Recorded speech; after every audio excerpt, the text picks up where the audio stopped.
আজকে আমাদের যে এখন যে আমি কথা বলছি আর তোমার যে প্রশ্ন, এই প্রশ্নটা কিন্তু একটু অন্যরকম হয়ে গেল। আমি একটা খুব একটা খোলামেলা স্বাভাবিক একটা কথাবার্তা বলার জন্য এখানে এখানে তোমাদের আসা এবং আসতে বলা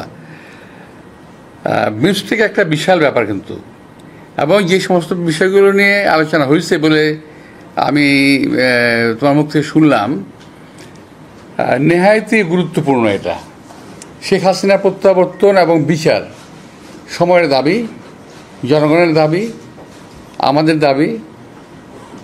যদি শুধুমাত্র শেখ হাসিনার প্রত্যাবর্তনের কথা হয়ে থাকে, তাহলে আমি সঙ্গে একটু যোগ করতে চাইব অতিরিক্ত, যদি সম্ভব হয় আর কি, যে ওনার যারা সাঙ্গপাঙ্গ যারা আছে ওখানে, যারা এই দেশকে অস্থিতিশীল করার চেষ্টা করছে, তাদেরকেও যেন সঙ্গে ফেরত আনে এবং ফেরত দেয়। এবং ভারতের উচিত শেখ হাসিনাকে অবিলম্বে ফেরত দেওয়া এবং এদেশে এমনি পাঠিয়ে দেওয়া, তাকে ফেরত দেওয়া তো না, পাঠিয়ে দেওয়া, যাতে তার বিচারটা হয়। কারণ একটা ফ্যাসিস্টের বিচার হওয়া খুব জরুরি। এটা শুধু বাংলাদেশের জন্য না, সারা বিশ্বের জন্য এটা খুব জরুরি, যে কোনো ফ্যাসিস্ট কখনো বিনা বিচারে যেতে পারে না। তো যদি এটা হয়ে থাকে, আমি যে সমস্ত পয়েন্টে যেগুলো কথা হচ্ছে, যেগুলা তিস্তা নিয়ে কথা হচ্ছে, তিস্তা তো এটা নিয়ে আমি তো মনে করি কথা বলার প্রয়োজন নাই। তিস্তা ছেড়ে দিতে হবে, কিংবা তিস্তা আমাদের যে প্রয়োজনীয় সংস্কারটুকু করতে হবে, তিস্তা যে দরকার বলে যে বার্তা করতে হবে আমাদের করতে হবে। এখানে তিস্তা ফারাক্কা নিয়ে কোনো ছাড় যদি বাংলাদেশ দেয়, তাহলে কিন্তু এখন যে আমাদের অবস্থান এবং যে অবস্থা, দেশে মানুষের যে মানসিক অবস্থা, আমাদের অর্থনৈতিক অবস্থা যাই থাকুক না কেন, মানসিক অবস্থা বাংলাদেশের মানুষের অত্যন্ত শক্ত এবং শক্তিশালী একটা অবস্থানে আমরা এখন আছি। এই অবস্থায় আমাদের ভারতের সঙ্গে যে চুক্তিগুলো, অসম চুক্তিগুলো হয়েছে, সেগুলো যেমন বাতিল করা দরকার, তেমনি যে চুক্তিগুলো অসম এবং কার্যকর হয় নাই আমাদের এখানে দেশে, যেটা বাংলাদেশের পক্ষে যাবে, যেগুলো যেমন ফারাক্কা বার্তা চালু করা, তিস্তার বাদ চালু করা, এগুলো অত্যন্ত প্রয়োজনীয়। সীমান্ত হত্যা বন্ধ করা, এগুলো নেহায়তই একটা বাস্তব বিষয়। এগুলোকে বন্ধ করা, বাদগুলো চালু করা এবং সীমান্ত হত্যা বন্ধ করা, এগুলো যদি আলোচনা হয়ে থাকে, নিশ্চয়ই একটা ভালো আলোচনা হয়েছে আমি মনে করি। এবং আমি বিশেষ করি যে ভবিষ্যতে ইউনূস সাহেব আরও ভালো কিছু আলোচনা করবেন, ভালো রেজাল্ট আমাদের দেবেন। আমার মানে সাবজেক্ট শেষ করো। সম্মেলনে তার যে বাংলাদেশে ক্ষমতাটা আরোহণ হয়েছেন, তার মূল অগ্রাধিকার হিসেবে নির্বাচনের কথা বলছেন। আপনারাও নির্বাচনের কথা বলছেন। এইখানে আসলে একটা কথা কি, নির্বাচন আর সংস্কারের কথা নিয়েই কিন্তু আজকে আমরা এখানে সত্যিকার অর্থে আমার আজকের এখানে বসাটা। কারণ এই নির্বাচন আর সংস্কার নিয়ে বোধহয় আমরা যে কজন কথা বলছি বিএনপিতে, তার মধ্যে বোধহয় আমি একজন, যে অনেক বেশি কথা বলেছি আমরা। এবং এইটা দেখলাম কালকে এবং গত 3 দিন ধারাবাহিকভাবে কিছু লোক, আমি যেটা বললাম কিছুক্ষণ আগে, যে আমার বাগানে শূকরের উপদ্রব শুরু হয়েছে। তো ওই কিছু শূকর উপদ্রব শুরু করেছে আমাদের বাগানে। আমি ওই শূকরগুলোর সম্বন্ধে কিছু বলতে চাই, যাদের কোনো কাজ নাই কচু খেতে কচু ভাঙা ছাড়া। তো যে কথা বলছেন যে ইউনূস সাহেব, ডক্টর প্রফেসর ইউনূস সাহেব যদি বলে থাকেন নির্বাচনের কথা, ভালো বলেছেন। নির্বাচন তো আচ্ছা, আমি বুঝি না নির্বাচন না দিয়ে কী করবে এই গভর্নমেন্ট, এই সরকার। আমি এটা বুঝি না কী করতে। ধরে নেন নির্বাচনে আমাদের কোনো দাবি থাকলো নাই, ধরে নেন কথা বলছেন, কী করতে পারে একটা সরকার? কতদিন বিনা নির্বাচনে থাকতে পারে? এটা সম্ভব না। যদি বিনা নির্বাচনে সরকার থাকতে পারতো, তাহলে তো হাসিনাই থাকতো। যেহেতু হাসিনা নির্বাচিত ছিল না, সে তাই চলে যেতে হয়েছে বাধ্য হয়ে।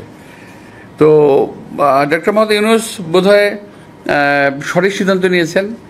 এবং উনি যদি নির্বাচনের কথা বলে থাকেন, আগে বলেছেন, এখন যদি বলে থাকেন, ভালো বলেছেন, সঠিক বলেছেন। নির্বাচনটা হওয়া দরকার। এক গ্রুপ আছে দেশে, এক গ্রুপ আছে বিদেশে, যারা নাকি নির্বাচনকে বাদ দিয়ে সংস্কারের কথা বলছেন, আবার বলার চেষ্টা করছেন যে বিএনপি সংস্কারের কথা শুনলেই বিএনপির মেজাজ খারাপ হয়ে যায়। আমি এখানে আমার একটু তীব্র আপত্তি আমাদের, যে বিএনপি কখনো সংস্কারের বিপক্ষে নয়, বিএনপি বরাবর সংস্কারের পক্ষে, একই সঙ্গে বিএনপি নির্বাচনের পক্ষে, দুটোরই প্রয়োজন আছে।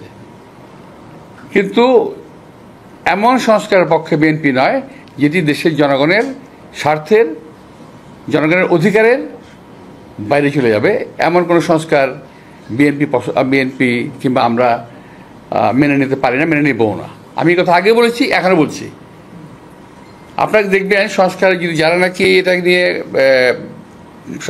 পড়েছেন, যাদের কাছে স্প্রেডশিট গেছে, যারা পড়েছেন তারা দেখেছেন যে এমন কিছু প্রস্তাব আছে যে প্রস্তাবগুলো বাংলাদেশে মানুষের সঙ্গে মানানসই নয়, যেগুলো বাংলাদেশের সঙ্গে যায় না, বাংলাদেশের সঙ্গে, সেগুলো আমরা কেন মানব? এবং এই যে মানা না মানা নিয়ে কালকে দেখলাম এক ভদ্রলোক, যিনি, আমি নাম নিচ্ছি না, তবে আপনারা বুঝে নিন, যিনি দরবেশের সালমান রহমানের টাকা খেয়ে মোটা হয়েছেন, স্বাস্থ্য ভালো করেছেন, চেহারা সুন্দর করেছেন, লম্বা লম্বা কথা বলেন বাইরে থেকে। খুব দুর্ভাগ্যজনকভাবে উনি আমার সঙ্গে কালকে বাজে কথা বলেছেন। তো বলতে থাকুক, আমি বলেছি না যে আমি যে বলেছি আগে, আজকে বলি, এখন বললাম যে এখনও যে সংস্কারের কথা বলার কারণে আমি নাকি সংস্কার মানি না। আমি বলছি ওই সংস্কার মানি না যে সংস্কারটা দেশের মানুষের প্রয়োজন নাই। আমি সে কথা বলেছি। তারা যদি ভুল বুঝে এবং দরবেশের টাকা খেয়ে শরীর স্বাস্থ্য ভালো করে বিদেশে থেকে এই দেশের রাজনীতিবিদদের সম্বন্ধে কুৎসারণা করে, গালিগালাজ করে, এবং আমি আশ্চর্য হয়ে গেলাম। প্রথম গালিগালাজ শুরু করলো তারা আমাকে, তারপরে তারা শুরু করলো আমাদের সেক্রেটারি জেনারেল মির্জা ফখরুল সাহেবকে, তারপর তারেক রহমান সাহেবকে, আমাদের অ্যাক্টিং চেয়ারম্যান, এমনকি তার পরিবার সম্পর্কেও তারা কথাবার্তা বলা শুরু করেছে। আমার আজকে কিন্তু মূলত এই কথাই বলাই ছিল, আমার অন্য কোনো সাবজেক্ট ছিল না। এটাই ছিল আমার বক্তব্য, যে ওরা আসলে চাচ্ছেটা কি। ওরা বিএনপিকে কিংবা আওয়ামী লীগকে কিংবা অন্য কাউকে ওরা ভালোবাসে না, ওরা ভালোবাসে ভারতকে। ওরা এই দেশে যাতে ভারতের আধিপত্য বিস্তার হয় এবং ভারত যাতে এই দেশে কায়েমি স্বার্থবাদী গোষ্ঠীকে বসাতে পারে, ওই সমস্ত লোকদের জন্য এরা কাজ করতেছে। বাংলাদেশের কোনো সরকারকে স্থিতিশীল থাকতে দেবে না। আমি আজকে হরফ করে বলতে পারি, এখানে অনেক সাংবাদিক ভাইরা আছেন যারা রহমত বহুদিন বাঁচবেন, দেখবেন যে এই গোষ্ঠী কখনো বাংলাদেশকে স্থিতিশীল থাকতে দেবে না। কখনো আমার বিরুদ্ধে, কখনো ওর বিরুদ্ধে, কখনো তার বিরুদ্ধে লেগেই থাকবে। ফাঁক দিয়ে কী হবে জানেন? ওরা ওই যে ইউটিউবের মধ্যে কি যে পয়সা কামানোর একটা রাস্তা আছে ওদের, সে পয়সা কামাইতেছে। আরে ভাই, পয়সা যদি লাগে আমাদেরকে বল, আমরা চাঁদা দিলে দিব না, অসুবিধা নেই তো। আর ইচ্ছা, আর যদি প্রয়োজন হয় আল্লাহর রহমতে আমার দেওয়ার ক্ষমতা আছে, আমি দেবো না পয়সা লাগলে। কিন্তু পয়সার জন্য দেশকে ধ্বংস করার কোনো প্রয়োজন নাই। এরা যা করতেছে, আজকে আমি খুব দুঃখের সঙ্গে কথাগুলো বললাম, এই ধরনের অশ্রাব্য ভাষায় আমি কথা বললাম বাধ্য হয়ে, কারণ ওরা অশ্রাব্য ভাষায় গালি দিয়েছে। তারপরে কথা আছে, আমি আর বলতে পারতাম, বললাম না। কুকুরের কাজ কুকুর করেছে, কামড় দিয়েছে পায়। আমি আর পাখিরা বলতে যাচ্ছি না। তো বন্দে আলী মিয়ার গল্প, এটা বোধহয় কবিতাটা পড়েছিলাম ছোটোবেলায়, কিছুটা ভুলটুল হতে পারে, কি জানি, কুকুরের কাজ কুকুর করেছে, কামড় দিয়েছে পায়, তাই বলে কি কুকুরকে কামড় দেওয়া মানুষের শোভা পায়? তো আমি এই কথাটাই আমার শেষ কথা ওদের বিরুদ্ধে। আমি বলছি শুকুরের গোষ্ঠী এরা, এবং এরা কখনোই, এরা সাজানো বাগান ভেঙে দেবে, কখনোই বাংলাদেশকে স্থিতিশীল হতে দেবে না। আপনারা অপেক্ষা করেন, কদিন পরে তারা ইউনূস সাহেবকে ধরবে। আমি এটা বলে দিচ্ছি আমি আপনাদেরকে, কদিন সাহেব পরে তারা ডাক্তার ইউনূস সাহেবকে ধরবে। এখন তারা কী করতেছে? বিএনপিকে ব্র্যাকেট করতেছে আওয়ামী লীগের সঙ্গে, ব্র্যাকেট করার চেষ্টা করতেছে। বিএনপিকে আওয়ামী লীগের সঙ্গে ব্র্যাকেট করার কোনো সুযোগ নাই। বিএনপি জন্মই আওয়ামী লীগের বিরুদ্ধে, এটা বুঝতে হবে। তো তো ওরা কিন্তু দেখেন, ওরা শুধু রাজনীতিবিদদের পিছনে লেগেছে, কিন্তু যারা নাকি এই যে হত্যাকাণ্ড ঘটালো, এই যে ছাত্রদের হত্যাকাণ্ডটা ঘটালো, একটা বিশাল একটা ব্যবসায়ী গ্রুপ আছে না, আপনারা দেখেন নাই 3 তারিখে, 3 তারিখে আগস্টের 3 তারিখে যারা হাসিনার সঙ্গে দেখা করেছিল, মিটিং করেছিল, এবং বিভিন্ন ভাষায় তাকে এমনভাবে কথা বলেছিল যে হাসিনা খুন করতে উৎসাহিত হয়েছিল, তাদেরকে এমনভাবে প্রভোগ করা হয়েছিল যে হাসিনাকে খুন করতে উৎসাহিত করা হয়েছে। সেই লোকগুলোর সম্বন্ধে তারা কিছু বলে না, তারা কিছুই বলে না, তার মুখে কোনো শব্দ নাই, তারাও বলে না। আর তাদের যারা বাংলাদেশে যাদের লেজুর ভিত্তি করতেছে, যারা নাম বলবো না আমি, আমাদের স্নেহাসপদ, আমি এর বলছি না, আমরা বলছি না, তার যারা লেজুর ভিত্তি করতেছে আপনারা দেখবেন যে তারা একই ভাষায় কথা বলে, ওদের টন এবং এদের টন কিন্তু মিলে যায়। তো ওরাও কিন্তু এই ব্যাপারে কোনো কথা বলছে না। আপনারা খেয়াল করে দেখেন যে কতগুলো ব্যবসায়ী, আমি নাম বলতে পারি কিন্তু নামগুলো বলবো না আমি এদের, তো এরা কিন্তু আওয়ামী লীগের পক্ষে কাজ করেছে, এখন বিএনপির বিপক্ষে সমস্ত, আমাদের এখানে অনেকেই আছেন আপনারা যারা নাকি বিএনপির বিপক্ষে কাজ করতেছেন টিল নাও, কিন্তু ওদের বিরুদ্ধে কোনো কথা তারা বলতেছে না। সকলে মিলে বিএনপিকে বিরুদ্ধে লাগছে। কথা হলো বিএনপি একটা দেশপ্রেমিক, জাতীয়তাবাদী দেশপ্রেমিকের একটা দল।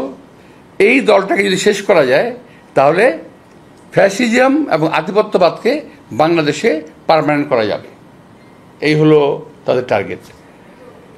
তো আমি যেন প্রশ্ন না থাকলে আমি এখানেই শেষ করি। আর একটাই বিষয় আমি আরেকটা বলতে চাই যে আপনারা খেয়াল করে দেখবেন বিএনপির সঙ্গে আওয়ামী লীগকে ট্র্যাক করতেছে, কিন্তু আমার কথা হলো যদি বিএনপি আওয়ামী লীগের সঙ্গে বিএনপিকে ট্র্যাক করে, তা আওয়ামী লীগের নেতারা গ্রেপ্তার হওয়ার পরও, এই সময় মার্ডার কেস সহ গ্রেপ্তার হওয়ার পরও মুক্তি পায় কীভাবে? তারা কীভাবে মুক্তি পেল? এবং তারা সাজা খাটা এই অবস্থায় একবারে রিমান্ড থাকা অবস্থায় মুক্তি পেয়ে গেল, কী করে সম্ভব? অথচ এদেরই প্রভোকেশনের কারণে হাসিনা আজকের এই দুরবস্থা হয়েছে, দেশটার দুরবস্থা হয়েছে। প্রশাসন কিন্তু না, শুধুমাত্র প্রশাসন তো বটেই। আমি এই কথা বলেছি বক্তৃতায়, সাংবাদিকদের আমি সচিবালয়ে, পুলিশে, বিভিন্ন ইম্পর্টেন্ট জায়গায়, সাংবিধানিক প্রতিষ্ঠানে, ব্যবসায়িক প্রতিষ্ঠানে, মতিঝিলে, ব্যাংকে, বিমা, যেখানে যাবেন, ইভেন যে ব্যবসায়ীর জায়গাগুলো আছে না, একটা স্বাভাবিক এই যে কতগুলো প্রতিষ্ঠান আছে না, মানে আজ কিছু প্রতিষ্ঠান আছে, সেখানে কিন্তু একবারে পুরা ওরা মৌরসি পাট্টা গেঁথে বসে আছে। এখানে আরও কিছু ব্যবসায়ী কথা আছে, আমি বলবো না নাম, ওটা বললে আবার এটাকে ভিন্নভাবে পত্রপত্রিকা আসবে, আমি আনাবশ্যক আপনাদের বলবো। তো মিডিয়া তো আর কী বলবো, মিডিয়া তো বিএনপির পক্ষে কখনোই ছিল না, এখন মাঝে মাঝে 2-1টা থাকে, আসে, বললে কষ্ট করে লেখে আর কি বিএনপির জন্য বলেও। হ্যাঁ, না না না, আমাদের অ্যাকচুয়ালি বিএনপির কোনো মিডিয়া চ্যানেল, এটা হলো বিএনপির এবং আমাদের সবচেয়ে দুর্ভাগ্য যে এটা আমরা বিল্ড আপ করতে পারি নাই, এখন থেকে না, বহু আগে থেকেই। তো হ্যাঁ, এটা থেকে নজর দিতে হয়, আমরা বিল্ড আপ করতে পারি নাই, এটা আমাদের দুর্ভাগ্য। হ্যাঁ, ঠিক আছে, ওকে। আওয়ামী লীগ এবং বিএনপিকে যদি ভাবা হয় দল হিসেবে, বড় দল হিসেবে, মানুষ ভাবতে পারে, কিন্তু এটা কিন্তু ঠিক না। কারণ প্রতিটা দলেরই কিন্তু নিজস্ব একটা শক্তি আছে, প্রতিটা দলের নিজের একটা ক্ষমতা আছে, প্রতিটা দলের পপুলারিটি আছে।